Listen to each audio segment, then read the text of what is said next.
You try to avoid GMOs in your diet? Absolutely. Why? Because they're not good for you. What is a GMO? It's genetically GMOs are living beings that have had their genetic code tweaked by altering their DNA.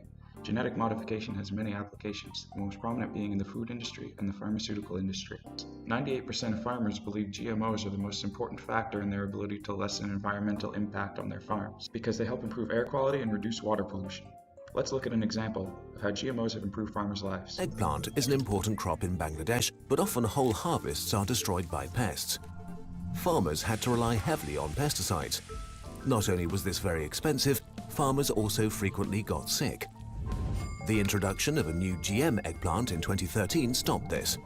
This reduced insecticide use on eggplants by more than 80%. The health of farmers improved and their income rose dramatically. One concern is the effect GMOs may have on our health. For example, DNA transfer from GMOs to our gut microbiota, and toxic insecticides produced by GM corn which are found in the blood of pregnant women and their fetuses. Still, there's some uncertainty as to the effect of GMOs on our health. Dangerous byproducts from genetic modification can easily be spread by seed dispersal. This threatens the health of future generations, as well as the bottom line of organic and non-GMO farmers who struggle to keep their crops pure. There's also the emergence of herbicide-resistant superweeds, like glyphosate-resistant weeds that popped up in the 90s from the use of herbicides with resistant cotton crops. This cycle is hard to escape, and according to the Department of Agriculture, damages the best farm soil. Glyphosate is an herbicide produced by Monsanto, a major agrochemical company. Some concerns related to Monsanto are its suppression of independent research and reporting. Scientists who discover problems with GMOs are threatened, discredited, denied funding, and so on. The journal Nature acknowledged that there is a large block of scientists that denigrate research by other legitimate scientists in a knee-jerk, partisan, emotional way, not helpful in advancing knowledge, and outside the ideals of scientific inquiry.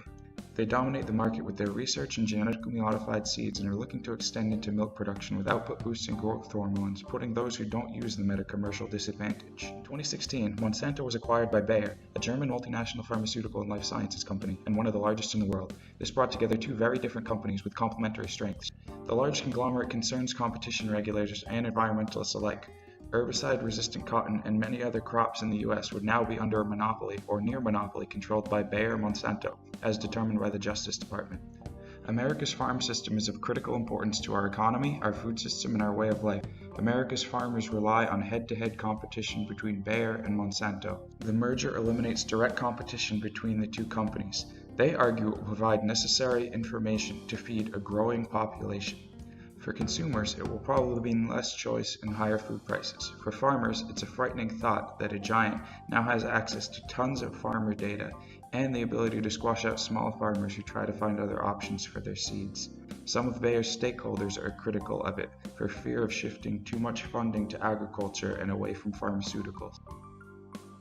All GM products for sale in Canada must first be approved by Health Canada, and companies are required to submit detailed specific data for review before their approval. Only 10 countries account for the majority of GM crops grown worldwide. The US is the largest cultivator of GM crops, accounting for about 40% of the total market, followed by Brazil, Argentina, India, Canada, China, Paraguay, South Africa, Pakistan, and Uruguay. Soy, corn, cotton, and canola account for 99% of all GM crops cultivated worldwide, with 50% consisting of soybeans, 30% corn, 14% cotton, and 5% canola. Canada grows 5 GM crops: corn, canola, soybeans, sugar beet, and alfalfa. The world eats 11 million pounds of food every day. A UN estimate suggests we'll need 70% more by 2050. We could grow that food by clearing more and more forests to create fields and pastures and by using more pesticides. Or we find a way to do it on the land we've got right now with more effective methods like GM crops.